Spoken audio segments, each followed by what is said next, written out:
So, hi everybody, welcome to all the listeners today. And today we've got Dan Corcoran. Is that how I pronounce it, Dan? It's close, it's Corcoran. Okay, fantastic. So how are you? Yeah, I'm really good, thank you. How are you doing? I'm great, thank you. And thank you for being a guest with us today on our Business and Startup Week.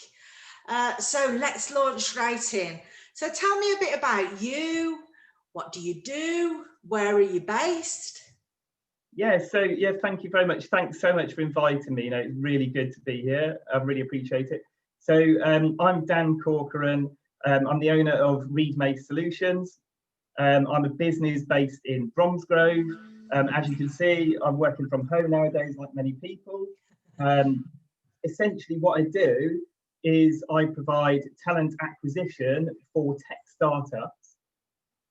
Sometimes we do it for them, but actually what we really do, which is our secret sauce, if you like, is we actually show startups how to get amazing talent themselves rather than having to rely on third parties such as recruitment agencies.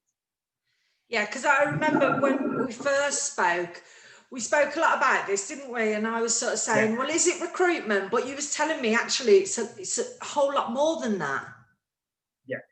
Yeah, it's a lot more than that because effectively, I partner with the CEOs of startups and I help them to get to a point where they can be successful, making money. In order to do that, you can't just throw people in. You've got to make sure that you really understand the business issues, such as funding, fundraising, commercialisation, the productization piece, and a lot of these are tech enabled, so they've got software, so you really need to understand the nitty-gritty of the tech side as well, because really what I do is I solve business problems through people, and that's really different to just introducing a person for a role.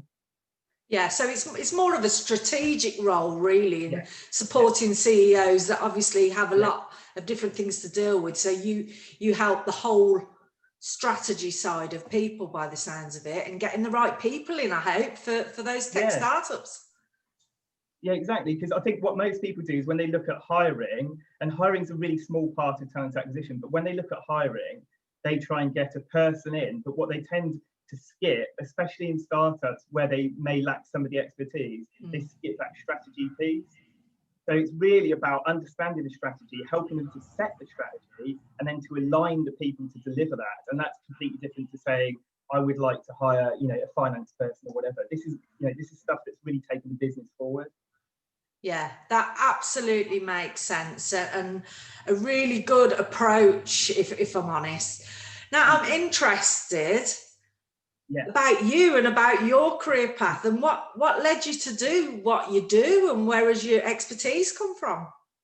Yeah, thank you for asking. So I guess in total, I've got a 16-year career, which spans across B2B sales predominantly, and that's a mix of software sales, and for 7 years I worked for a really large professional recruitment agency. The rest of the time I've worked in sales and really working with large companies, so all sizes, but I've worked on some huge projects, helping them to deliver their strategy, solving their problems, whether it be through software or through people.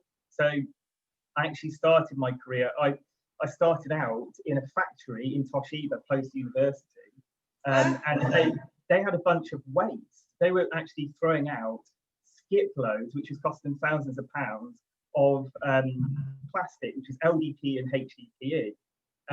And the manager at the time said, has anybody got any ideas what we can do with this stuff? And I said, well, yeah, why don't we sell it? And he said, really? What, we're going to sell our waste? I said, yeah. And he came, literally, I'm just not joking about this. Everybody there laughed at me because, you've got a factory floor of people and they're just going, what's he on about? And the managing director came to me afterwards and said, Dan, do you really think you could sell it? So I said, well, yeah, why not? And he said, go away, do a project on this. If it's a success, we'll make you a hero. If it isn't, then we sweep that under the carpet. I was like, great, thank you.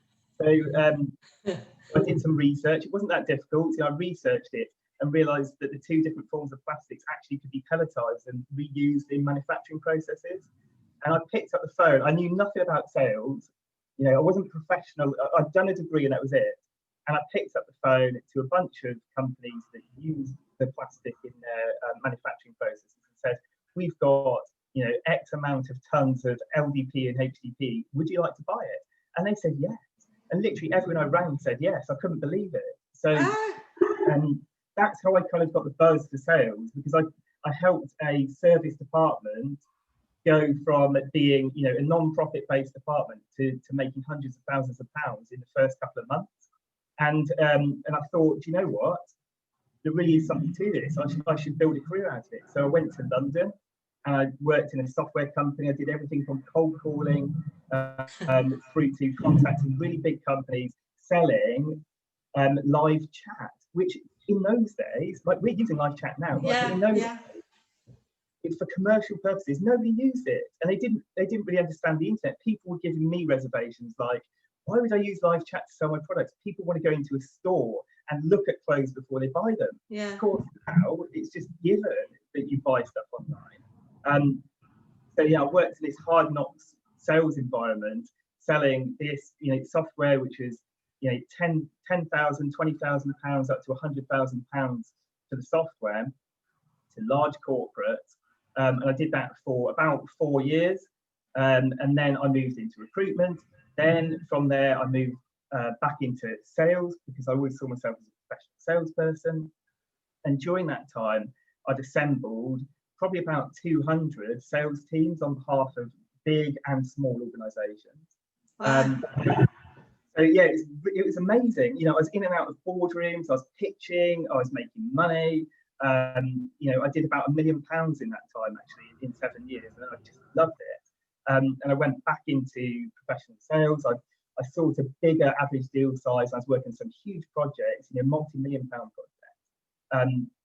And what happened was, during the course of, say, 14, 15 years, I got more and more interested in tech piece. I worked with a lot of tech companies. I got more and more interested in business, what they were doing and how they did it, their strategy.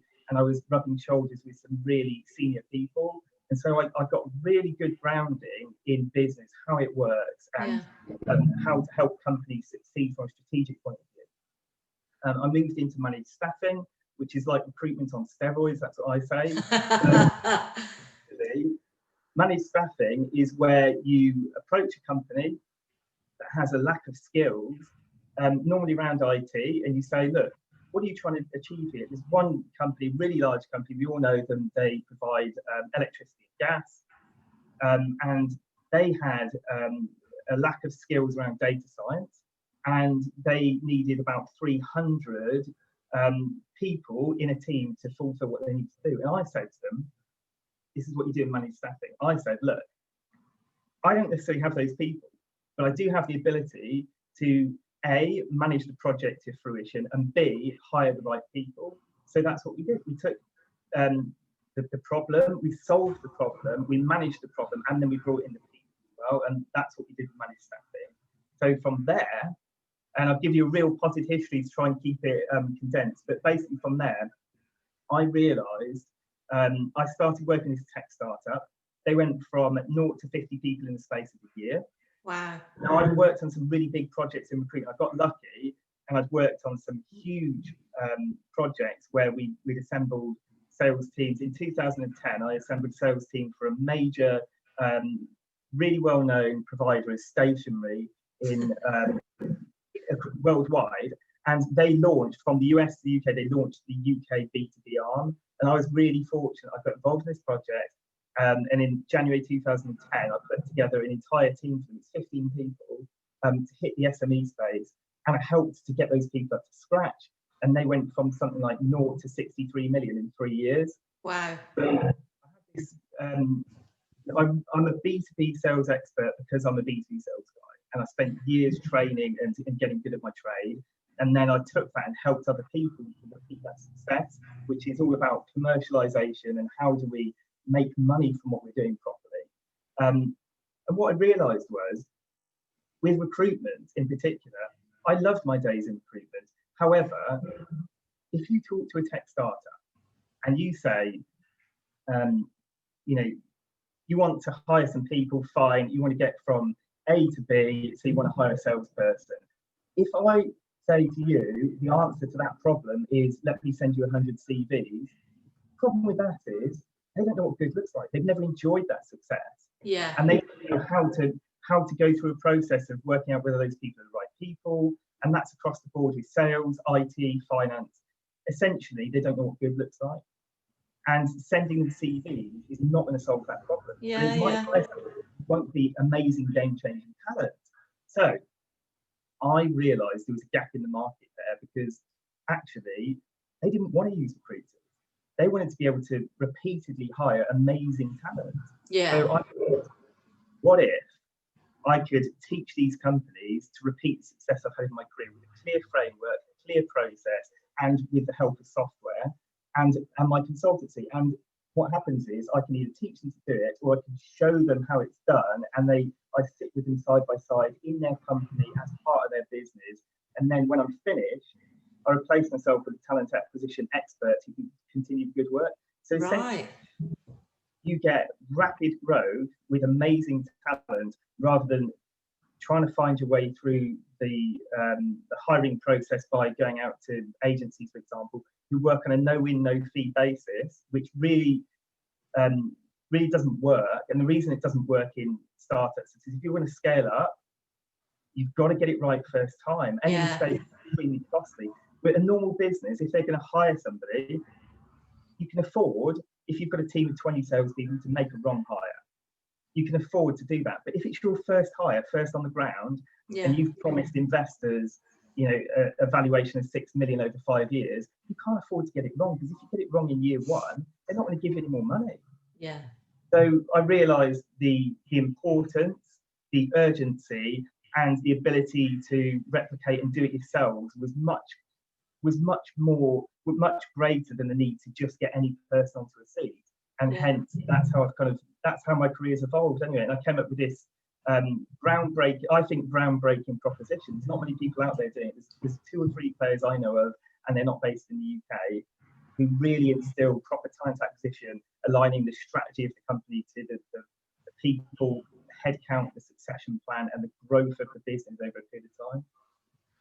Yeah, that it's totally different from recruitment. And just listening to your whole career there, Dan, you've got a real proven track record of success and innovation. I really love the green project you came up with, the pellets. I mean, there's lots of companies out there that deal with other people's waste, and what a fantastic way of helping with the business's cash flow.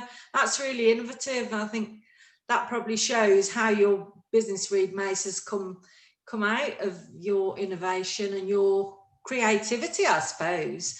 Now, I'm wondering now, what do you think are, in the current climate that we're in, what do you think are the biggest challenges or opportunities for entrepreneurs and tech startups with the people that you've been talking to in the space you're in? So honestly, with tech startups, it's always the same things.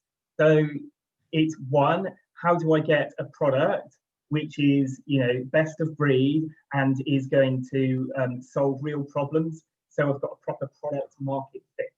And then the second thing is about money. And, a business can only survive on cash flow. So money either comes from funding or from revenue.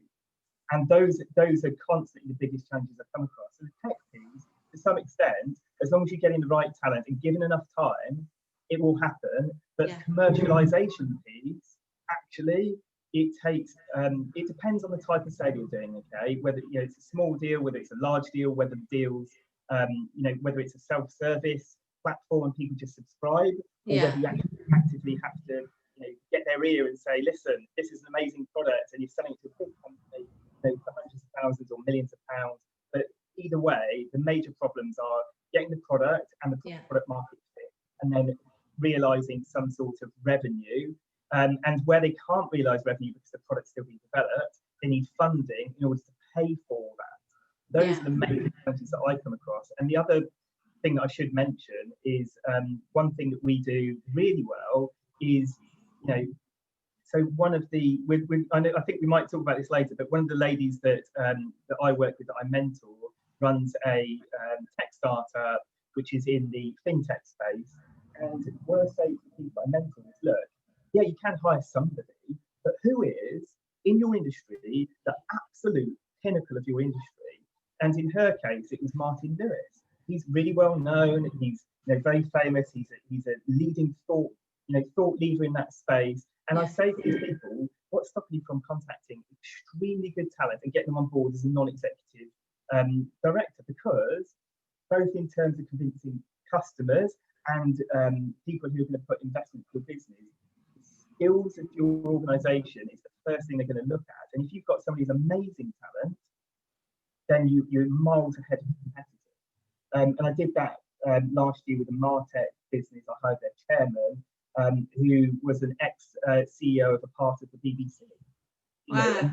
And the credibility of the gentleman is insane. His achievements are insane. And whenever he sits on the board now, he's regularly talking to investors, they put more money into the business. So these people are like magnets. I think a lot of business owners forget that, we're always told, let's look at the skills that you haven't got and fill that in quickly, because that is where your business is going to fall down. But actually, that's great. But what about who's the actual best person in the industry? Somebody who's absolutely outstanding, and why aren't we even trying to talk to them? I totally agree with you, Dan. I think people, when they have startups, they think that they're sort of not going to be interested in startups because they've got their own big empires going on. But actually, I think it's quite the opposite, and that a lot of these big corporates have corporate social responsibility. So they actually do like to engage, because that also brings innovation into their companies, because quite often you have these big organizations, and innovation can take that bit longer, whereas if you outsource and bring in the littler companies, it actually, so I think as a startup myself, and speaking to other startups, it may be a perception, but actually the opposite is a reality. That I think you just need a bit of perseverance, don't you? Yeah, I think I've been really fortunate in how my career's evolved, but because I've worked with CEOs of multinational, multi-billion organizations, I know that's within reach. Yeah. And I know how to get to them, and it doesn't always work. It requires a lot of tenacity, but I know that it's possible. And I think when people start a business, I think you've got to be your biggest fan. You've got to be 100% behind that. And if you don't really believe in it, it will show when you're telling people, it will show when but it will also creates limiting beliefs in your mind as to what you think is possible. So love it. You aim lower. And I'm constantly saying to people, why are you aiming so low? It's like you're holding yourself back. Yeah, I love it, Dan. And I think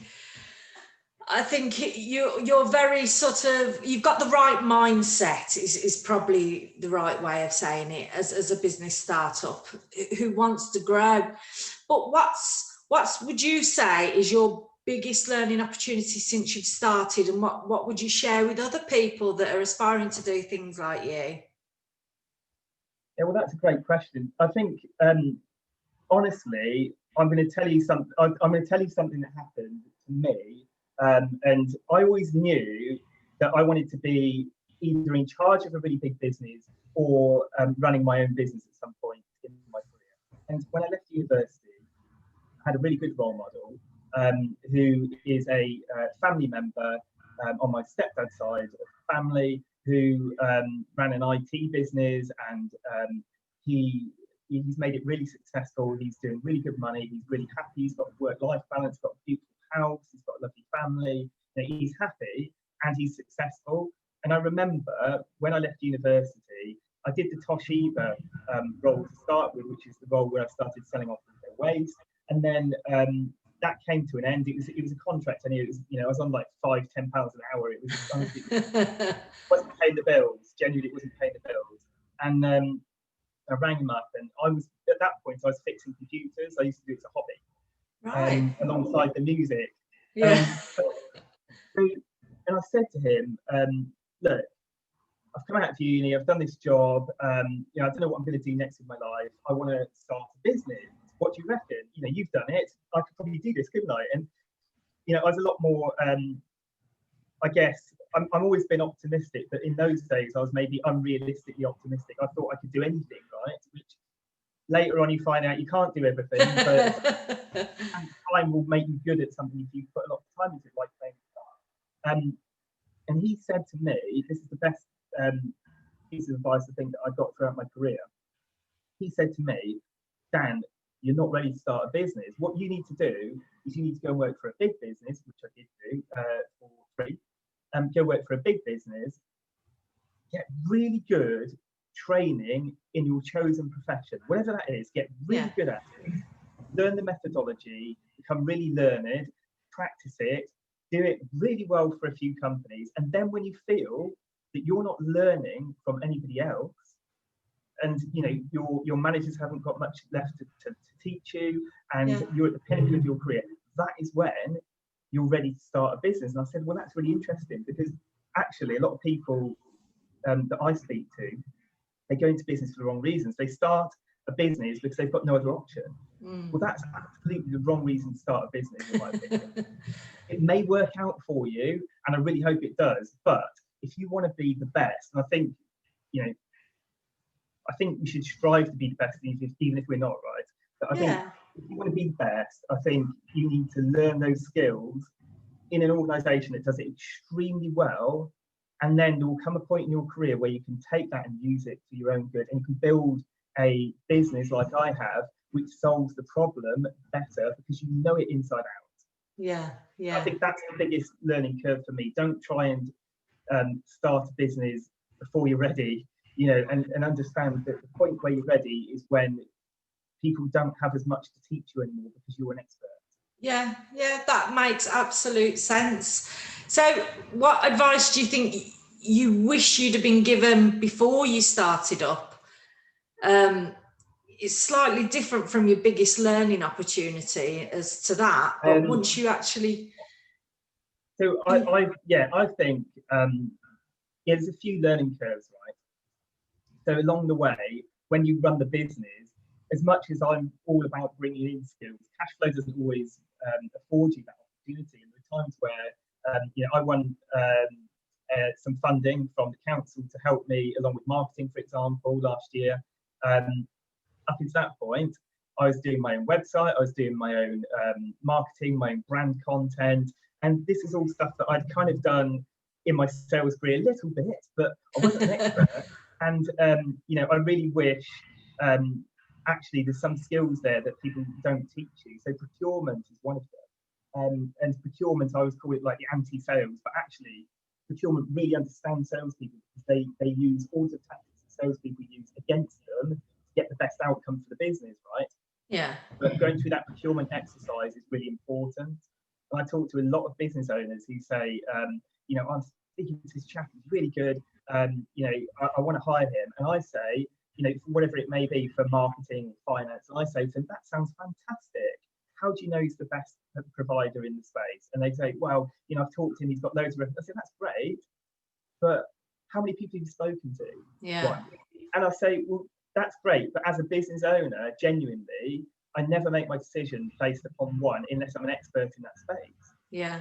Don't know what good looks like. It's the same thing. So honestly, you know, I had early issues with finance because I'm good with numbers. I'm not great with numbers. My wife is senior at RBS. She's much better at numbers than I. But unfortunately, she's got her own job.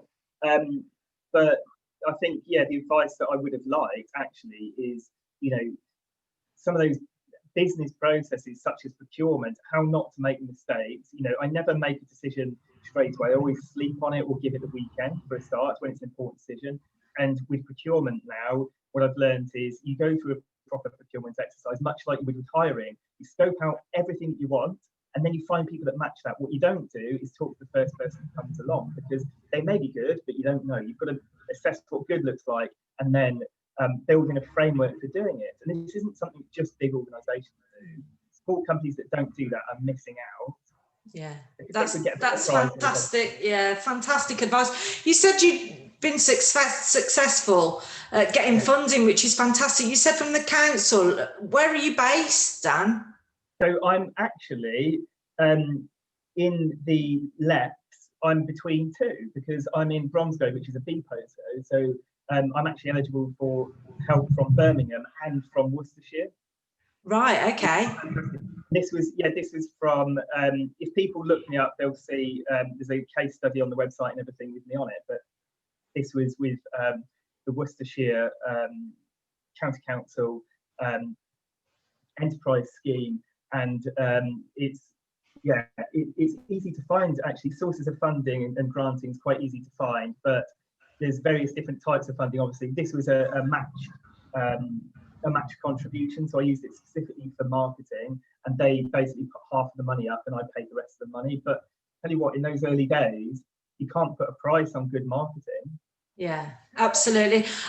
It's funny actually, because I'm just around the corner from you in Rubery, so I fall under the same lucky postcode, if you like, of being under the Birmingham and the Worcestershire. And I've also been really fortunate in being successful with Enterprise in Worcestershire through their match funding initiatives. And there's lots of funding out there, isn't there, for startups? Yeah. It's just a question of asking the right people and looking in the right places, I think.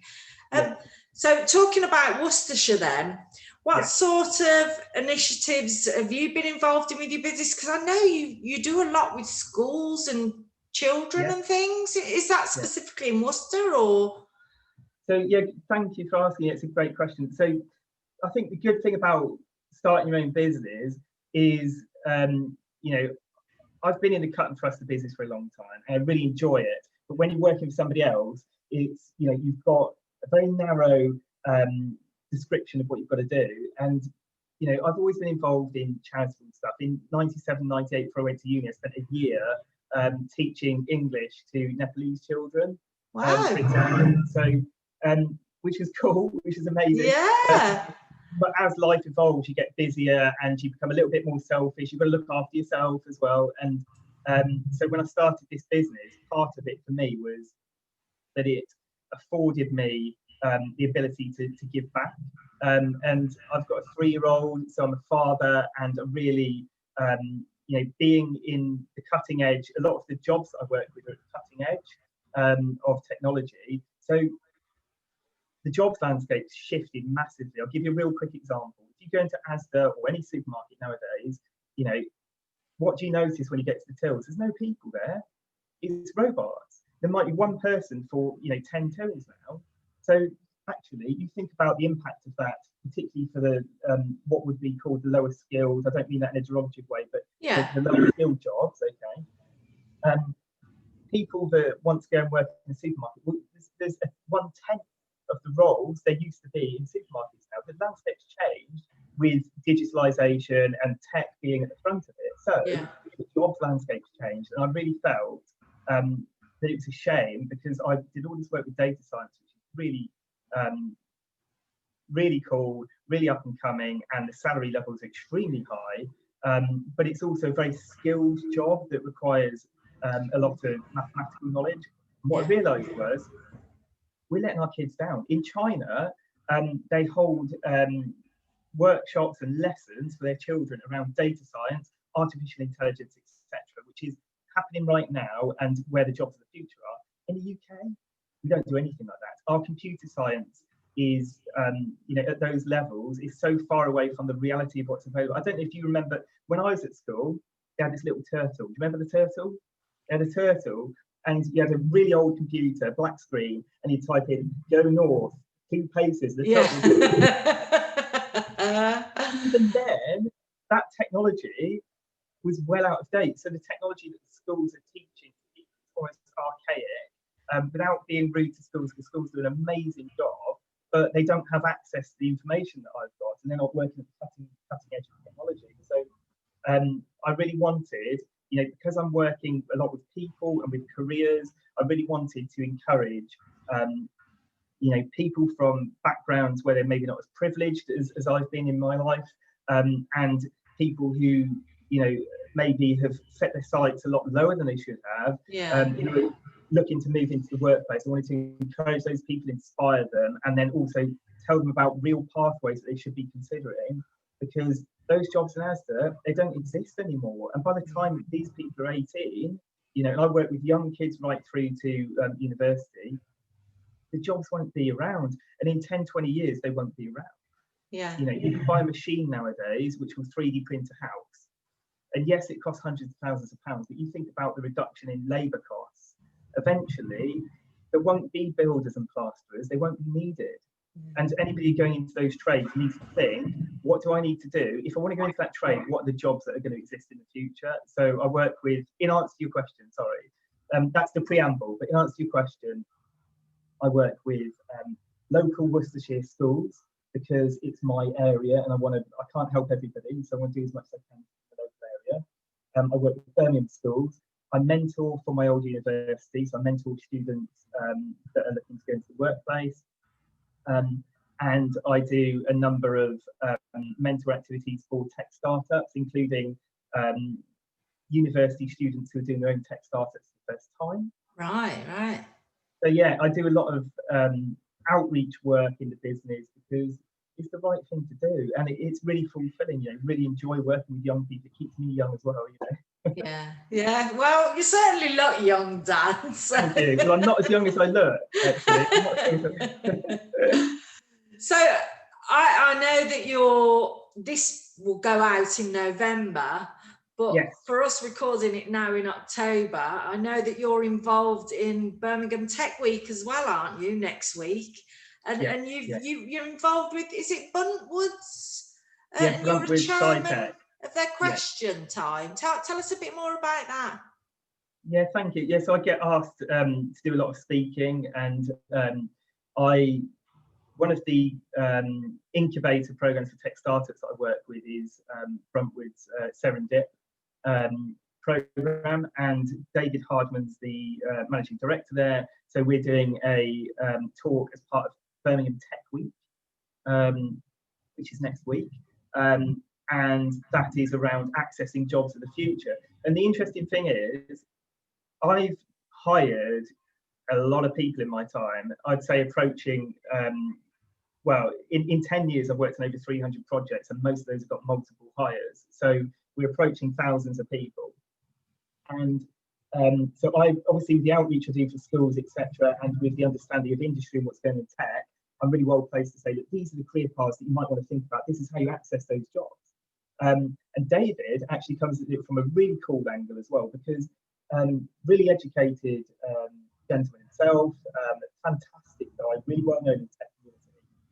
And he is working on a number of programs where they are helping people who haven't got the educational background, the academic background, such as university, etc., to access those jobs. Because actually, in the programs that he's run, they've been really successful.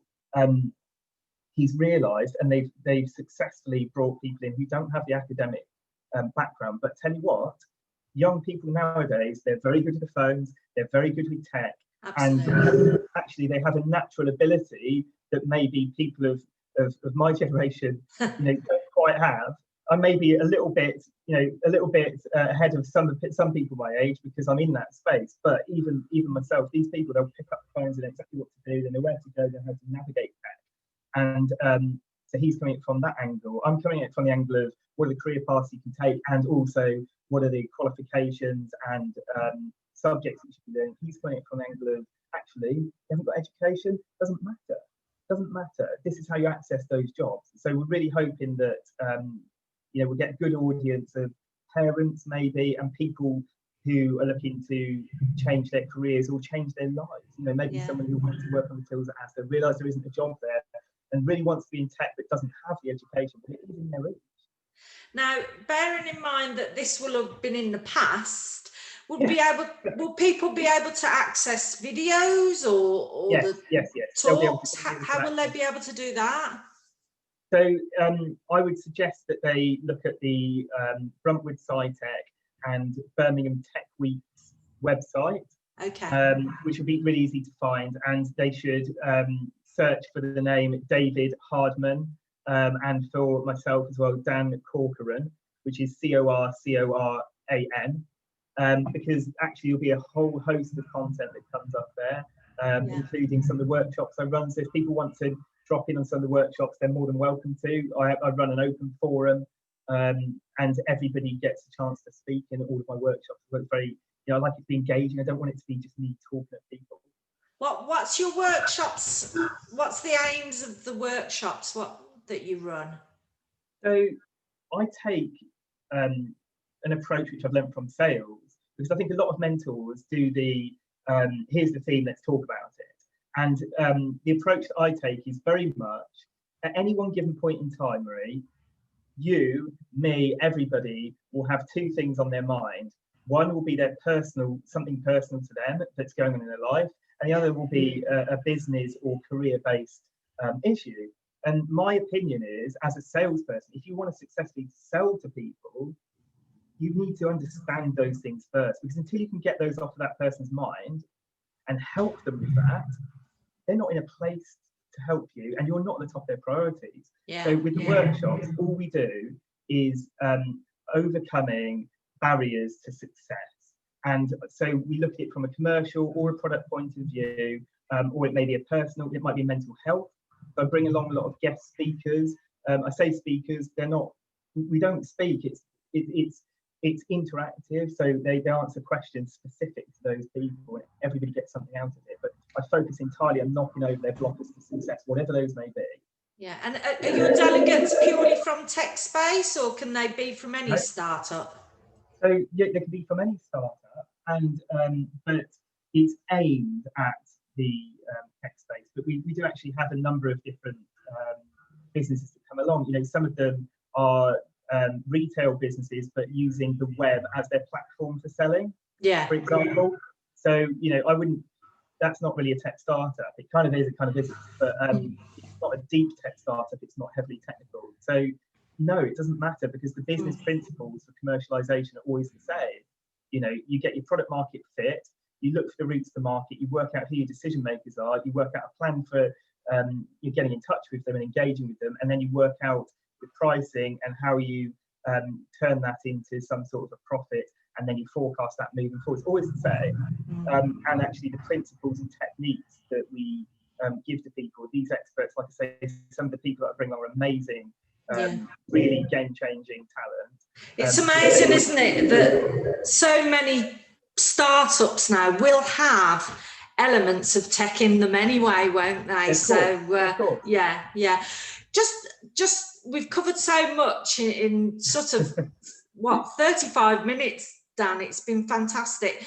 Just one final question then. Sure. Who's your inspiration, either in the past, or who do you look up to? Because you mentioned that you've always had quite a, what could I say?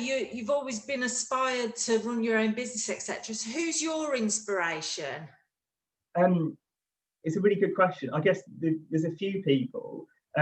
There's the CEO of a business called Sales for Startups, a guy called James Kerr-Reed, who I partner with and have been working with him for a couple of years. We worked together actually in one of my old jobs, and he's launched a business which has got a business model which is incredibly similar to mine. And actually, I think there's elements where I've taken from him and said, that's really smart what you're doing there, and I've taken that into my business.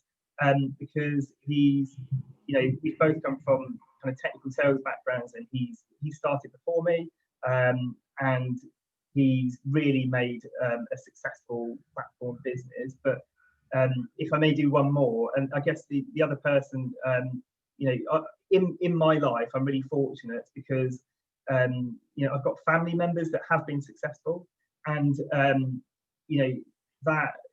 I think, like I say, when you talk about privilege and people talk about privilege, I think a lot of that.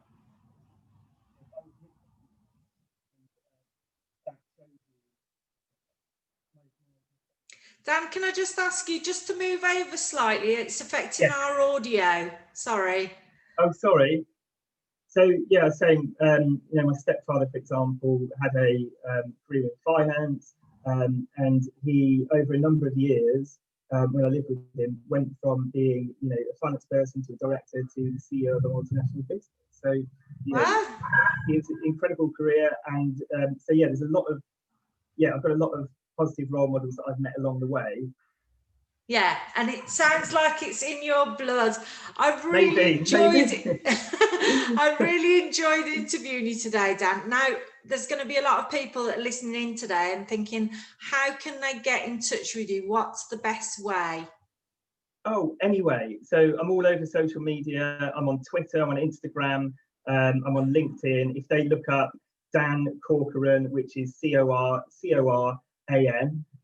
or you can look at the website, which is Reedmace Solutions, which is ReedMace Solutions with an S at the end.com. But yeah, and if people would like to connect with me or whatever and say, look, I saw you on the live podcast, whatever, I'm happy to take connections, and if people want to have a chat too, I'm happy to do that as well. Fantastic. Well, thank you so much for your time today, and you've crammed so much in. I think we need to do another podcast in the future, perhaps about your fantastic instruments in the background, Dan. Yeah. For those people that are listening, he's got a range of electric and ordinary guitars.